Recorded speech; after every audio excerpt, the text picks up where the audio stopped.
Hey guys, welcome again to my YouTube channel. Don't forget to subscribe, share, likes, and watch this video. This will help you a lot in order you to understand everything in math. So as of now, my problem for today is more on trigonometry problems. So by the way, what is trigonometry? Trigon means a triangle and metry means to measure. So it is the measure of a triangle. So by the way guys, my only advice to you, don't forget to subscribe, share, likes, and watch this video. Please subscribe my channel and click the red bell button in order you to notify what is my updated in my video, especially in math academic knowledge in my YouTube channel. Okay, video number 1. What is angle elevation? This is very easy guys. You don't have to compute everything. Angle elevation is always going to upward. So when we speak about the triangle, so if the data is here or the angle is here, you should always focus on going to upward. That is what you call an angle elevation.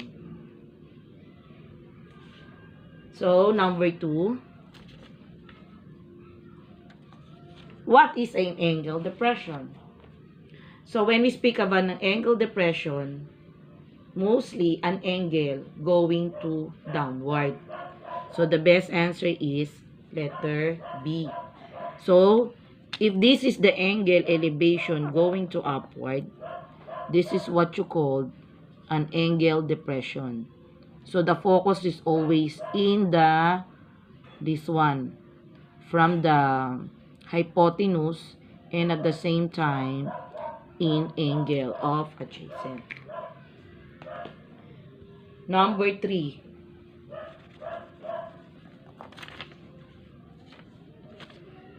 What is cosine 90 degrees minus theta? So we know, let's try to prove, this is what you call the cofunction identities from the values of 0, where 0 degrees less than 90 or less than a theta and equal to 90. And then after that, let's try to prove this one. How do we get the cosine 90? Cosine 90 degrees and a theta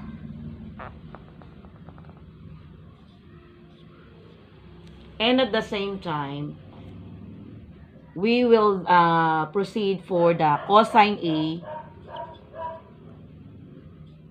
A minus cosine B. Did you still remember this one? Cosine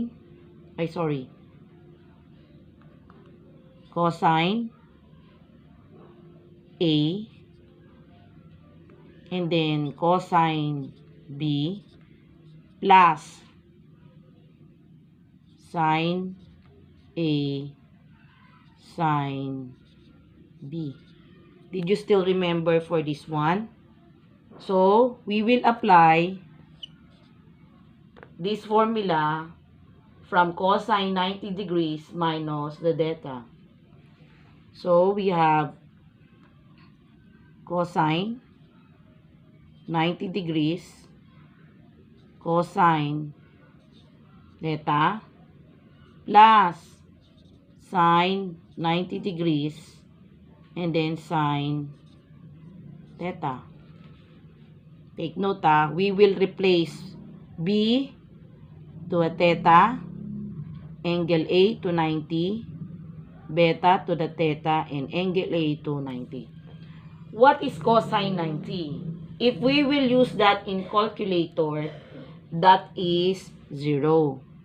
So 0 times cosine theta And then, what is sine 90 degrees?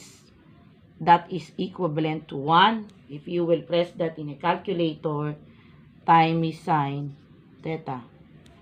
So, 0 times cosine will become 0. Take note. And equal to 1 times sine theta will be sine theta. So, therefore, the value of cosine 90 minus theta will be equivalent to sine theta. Take note, sine 90 minus cosine theta will equivalent to sine theta.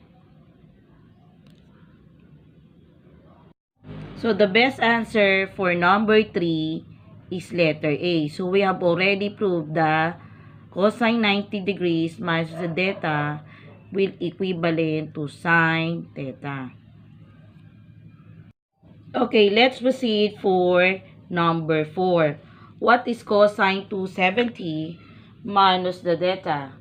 And we have also the same procedure that we have the cosine A, cosine B, plus sine A, plus sine B. So, cosine A, where is our cosine A?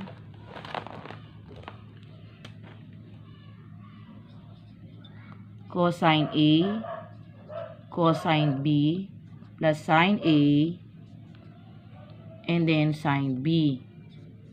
Right? Did you still remember that in our problem number 3?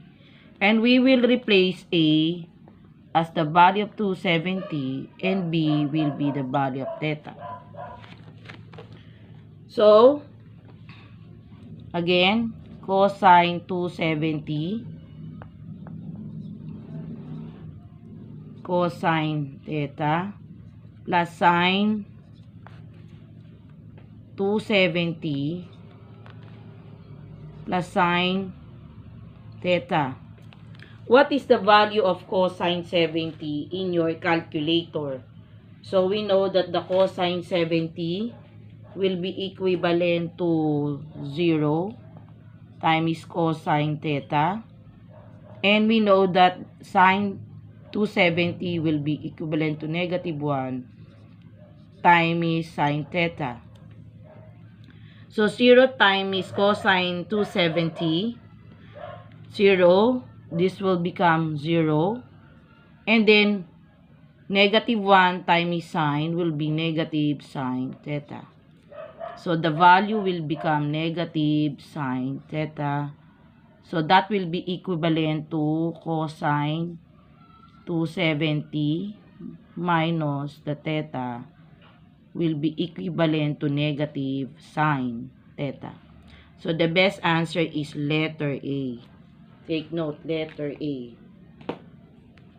So, this will be our solution to our problem number 4. Okay, evaluate sine 2 pi divided by 4. Take note, when we speak about 2 pi, this equivalent to 360. So, 2 pi over 4, this is divisible. So, pi over 2 will be equivalent to 180 degrees. So, automatically, if we will go to the calculator, what is sine 180 degrees? If you will press that already in your calculator, how do you press that in a calculator directly? So, sine 180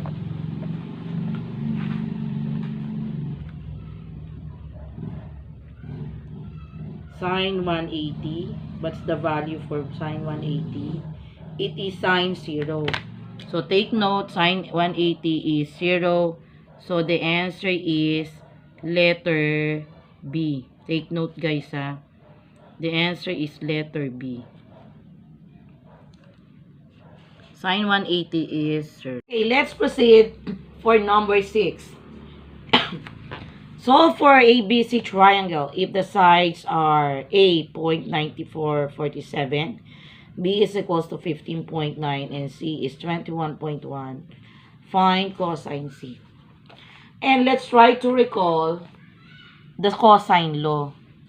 So cosine law, C squared is equals to A squared plus B squared minus 2AB cosine, if this is C, cosine C.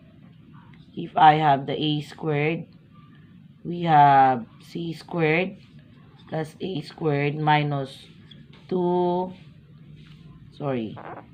this is the B squared, 2BC cosine A, and then we have the B squared, C squared plus A squared, 2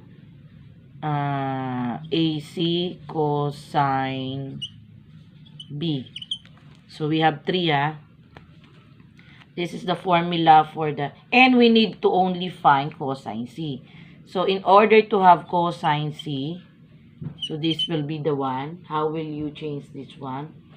Cosine C, angle C, A squared plus B squared minus C squared divided by 2AB. And we know we need to substitute all the sides. To A squared, B squared minus C squared. So again, cosine C, A squared will become 9.47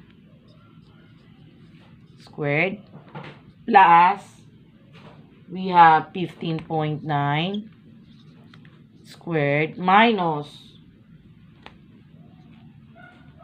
we have 21.1 squared divided by 2, constant of 2, time is 9.47 multiplied by 15.9, right? So guys, you know how to press the calculator, squared plus 15.9 squared minus 21 divided by, and the answer for the upper, what will be the answer? So we have negative, you have also to press the calculator properly, 102.719 divided by 301.146, and the answer is 0.3411. But this is not yet finished. So we are referring for the cosine C. So we need to change this one into the degree of angle by cosine. So you need to cosine degree 0.344 and it will change to cosine C will change to 110 degrees. So this will be our final answer. Take note, change this one to the degree. So the best answer for letter A is number 6 is letter A, 110 degrees Celsius. That will be the answer for number 6. Still remember the cosine law. Take note, guys. If they only ask for the cosine C, do not solve this one and this one. It will be time consuming. So if you want to finish already and if you are sure the answer, whatever you need to find, that will be only you get for the answer. Do not solve for anymore because that will be time consuming. Then after that, you need to proceed. For the next number. Answer for tangent 90. Okay, let's proceed for the number 8. 5 times the pi divided by 4. And we want to convert that into degrees. So, convert 5 pi divided by 4 to a degrees.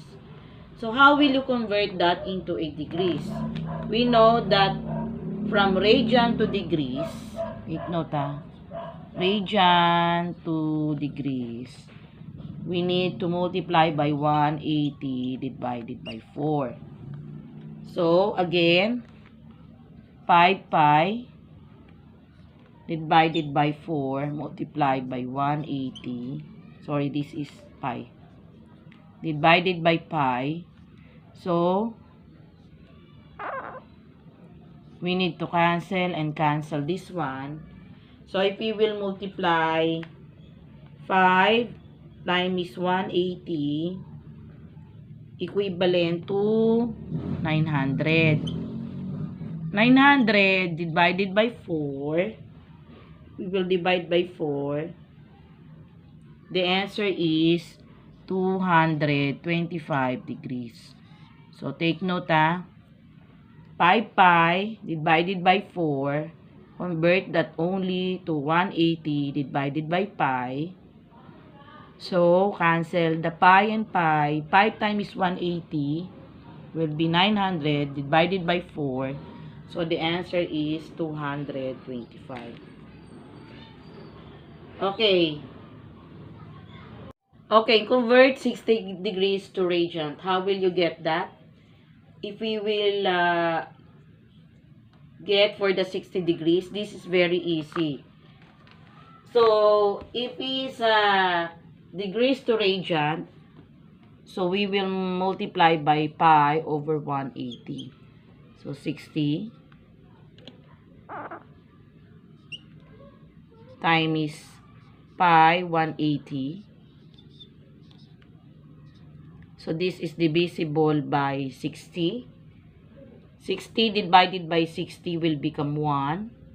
And 180 divided by 60 will become 3. So, the answer is pi over 3. So, that will be our final answer. So, the best answer is letter A. Okay, number 10. This is very easy. What is sine A? Opposite side divided by the hypotenuse. Adjacent side divided by hypotenuse side. C. Opposite side divided by adjacent, or adjacent side divided by the hypotenuse. One of the best secret in order to understand trigonometric function, we need to understand the SOHCAHTOA. Okay, sine opposite over hypotenuse. Cosine will be adjacent over hypotenuse. And then tangent will be opposite over adjacent. So, this is the secret way. You need to know what is ano. So, the best answer is letter A. Opposite side divided by the hypotenuse side. So, guys, don't skip any video here.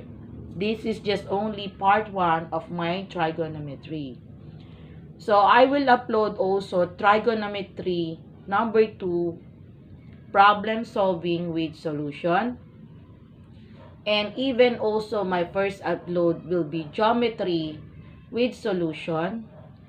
And I will upload also statistics with solution. So, different category. So, I have also math problems.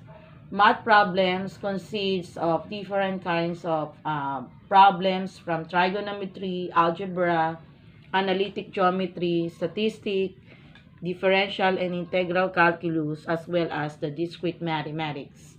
And sometimes the basic algebra or college advanced algebra. And I have also basic mathematics for those who wants to take the civil service exam. Let for general education mathematics and college entrance test. So all my mathematics are applicable in any kind of examination for student achievement test, college entrance test, as well as the math contest with different fields, especially in mathematics. So guys, please, again, don't forget to subscribe my channel and click the bell button so that you will notify my incoming next video. So it can be a trigo, it can be a geometry, it can be also a, what do you call this one? Statistic, but I also upload a calculus. Category for the calculus, category for the trigo, geometry, algebra, analytic, and geometry. So thank you very much and good luck to your exam.